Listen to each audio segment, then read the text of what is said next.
Voting चालू हो रही है, जल्दी से खत्म करते हैं, टाइम बहुत कीमती है। बिल्कुल। लोकतंत्र खतरे पर चुनाव होगा या मोदी की गारंटी पर कल वोट पड़ेंगे?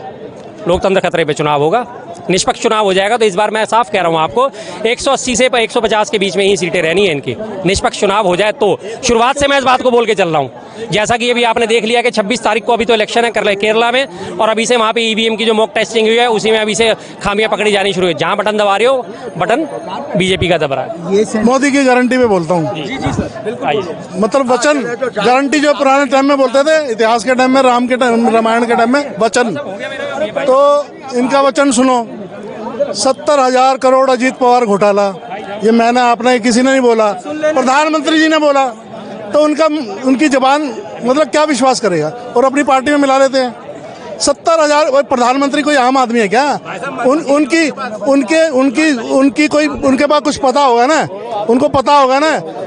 तो इतना झूठ बोलोगे तो नहीं जीत पाओगे।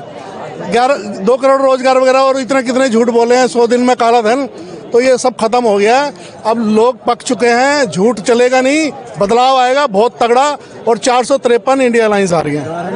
गारंटी और लोकतंत्र, ये दोनों सेंटेंस आए कहाँ से? इनके नेता बयान दे रहे हैं ना। कोई लोकतंत्र का मैं बता देता हूँ, विपक्ष की तरफ से आया, गारंटी पक्ष की तरफ से आया। नहीं, वो देखो, आप उस बात को छिपा रहे हो। फिर वही बात आती है, जो इनके नेता बयान दे रहे हैं कि हमें 400 पार क्यों चाहिए, वो अलग अलग जगह से 5-7 नेता के तो सोशल मीडिया पे बयान भी घूम रहे हैं ना कि हमें 400 पार क्यों चाहिए।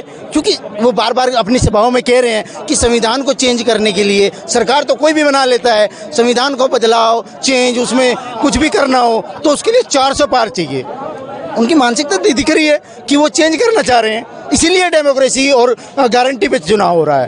पूरे देश की जनता देख रही है कि भाई अगर डेमोक्रेसी नहीं रहेगी, इन्होंने, मैं कह रहा हूँ, ये चेंज करे, अमेंडमेंट लाए, उसमें बताए तो पब्लिक को। ग्लूकोज भी क्या करते हैं कि हम करेंगे और बताएंगे नहीं, ये क्या मतलब हुआ? आप उसको पब्लिक में लाओ ना अपने मैनिफेस्टो में कि हम ये चीज में रेवोल्यूशनरी, ये नए काम करेंगे, ये बदल देंगे हम चीजों को, और ये बेहतर भारत होगा। पब्लिक के सामने रखे, यही तो डेमोक्रेसी है। अगर ये ऐसा नहीं हो रहा है तो फिर वही बात आती है कि डेमोक्रेसी नहीं कर रहे हैं, नहीं है उनके अंदर डेमोक्रेसी में विश्वास। ठीक है, आप भाई साहब कुछ कह रहे थे, मशीन है उनके पास, बने रहिए ना, जा कहाँ रहे हो, जवाब भी तो देंगे। तो जितने नेता कांग्रेस के हैं, अन्य पार्टियों के हैं, उन पे आरोप लगते हैं, वो बीजेपी में चले जाते हैं। भैया वॉशिंग मशीनें धुल जाते हैं, इसमें यार तकलीफ क्या है? वॉशिंग मशीन धुल जाते हैं, ये धुलते रहेंगे। गौरव वल्लभ पटेल पे जो कांग्रेस के थे, उन पे कौन सा आरोप था, जरा बताना। अच्छा, गौरव वल्लभ पे तो कोई आरोप मेरे इनकी बात जो कांग्रेस करेगी वो ही बीजेपी करेगी। क्या कहा? मैं क्या कह रहा हूँ? आपने वॉशिंग मशीन का नाम लिया? नहीं, आपने अरे मैंने ये जवाब, आप अपने ही सवाल का जवाब नहीं दे रहे। बताओ। आपने वॉशिंग मशीन, आप बताऊं कौन है असल में? आप जैसे जो क्या बताऊं क्या ये लोग कौन है? ये वो है जो कहते नहीं थे, आपने बहुत वो अफवाह सुनी थी, लाल किला बेच दिया, कुतुब मीनार बेच दिया। ज्यादातर उनकी ये वो सोच है, ठीक है। जिनको ये नहीं मालूम बेचने में और लीज पे देने में फर्क, जमीन आसमान का फर्क होता है, इनको ये नहीं मालूम। बस इन्होंने क्या, वॉशिंग मशीन।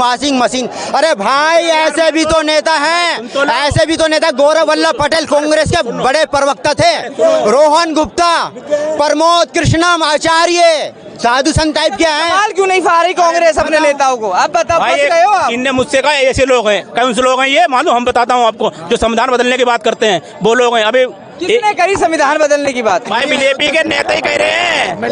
मोदी जी मालूम क्या कह रहे हैं? संविधान कोई बदल नहीं सकता है, नेता कह रहे बदलेंगे। भैया उन पे कार्रवाई क्यों नहीं करते हो आप सरकार में? बताइए आप।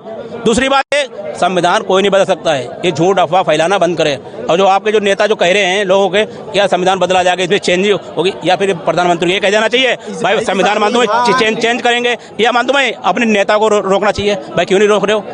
बात तो कुछ ना कुछ है। जो इस भाई ने कहा कि ये वे लोग हैं जिन्होंने लाल किला लीज पे दे दिया या बेच दिया, फर्क नहीं समझ में आ रहा।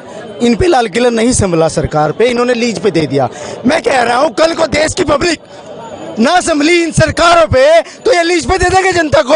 इन पे क्या विश्वास करा जाए? इन ठगों पे ये कल को हमें लीज पे दे दे, क्या बताओ? इनको क्या जवाब बनता है? जवाब है या नहीं है? घबरा बोल रहे हो। इन पे ना, मैंने क्या कहा, इनको लीज पे देने का और बेचने का इनको मालूम नहीं। पहले ये कहते थे, ये कहते थे ना, अरे बताता हूँ। पहले तो तुम्हें इस चीज का जवाब देना पड़ेगा, लाल किला खरीदा किसने, फिर मैं बताऊँ। मैं तो कह रहा हूँ ना, किसने खरीदा? ये कहते, आप बताता हूँ क्या ना। अरे सुनो एक मिनट, अरे यार एक मिनट। अगर इसको ये है ना प्राइवेटाइजेशन जो कुछ टाइम के लिए कुछ सालों बाद वो वापस सरकार के पास आ जाती है चीजें। ये कॉन्ट्रैक्ट ठीक है, इस तरीके के कॉन्ट्रैक्ट, इस तरीके के नहीं समझ रहा है, इस तरह के कॉन्ट्रैक्ट कांग्रेस ने 36 दफा कर रखे थे, 36 बार। तो फिर जनता को ये क्यों गुमराह करते थे? बेच दिया, हवाई जहाज बेच दिया, देश बेच दिया। अबे जाओ, ये वो मैंने फिर कहा ना, ये लिब्रांडो है, लिब्रांडो। चलो अभी आखिरी क्वेश्चन कर लेता हूँ भाई, 400 पार हो रहे हो? आ रहा हूँ सर आपके पास, 400 पार हो रहे हैं? 400 पार नहीं होगी, 399 आएगी, क्योंकि एक सीट है ना, एक सीट 180 पार नहीं जाएगी। 400 नहीं आएगी, 399 आएगी। एक सीट लिब्रांडो के लिए भी खुश होने दो। हो रही है 400 पार या 180 जो भाई साहब कह रहे हैं? ये मेरे को जो भी है, और जिसने भी ये कहा है कि 400 पार जाएगी और वो कह रहे हैं कि हम जीतेंगे या हम सरकार बनाएंगे 400 पार में, ये मेरे को ये बता दे कि वो सेटिंग कौन सी है जो कह रहे हैं कि बिना मतलब मेरे वोट डाले बिना, और ये भाई कह रहा है कि तेरी वोट मेरे पास आएगी। ये सेटिंग बताए ना, वो सेटिंग कौन सी है? कर रखी है क्या कोई? इनका है ना मानसिक संतुलन बिगड़ गया है। 5 राज्य, अरे यार फिर आप कह रहे हो मैं फिर बोलने नहीं दूंगा, ध्यान रखो, तरीके से बात कर रहा हूँ मैं। फिर क्या, फिर पछताएगा ना मैं नहीं, ठीक है ना भाई साहब। 5 राज्य में चुनाव हुए थे, 5 राज्यों में चुनाव हुए थे, 5 में से 4 हार करके है ना, हारे थे ना, ये हारे थे। अब बात आती है क्या नाम है, ईवीएम की। भाई साहब चुनाव आयोग ने 3 जून 2017 को सारी पार्टी को नोटा दिया था, ये रखी हुई है ईवीएम और इसे हैक करके दिखाओ।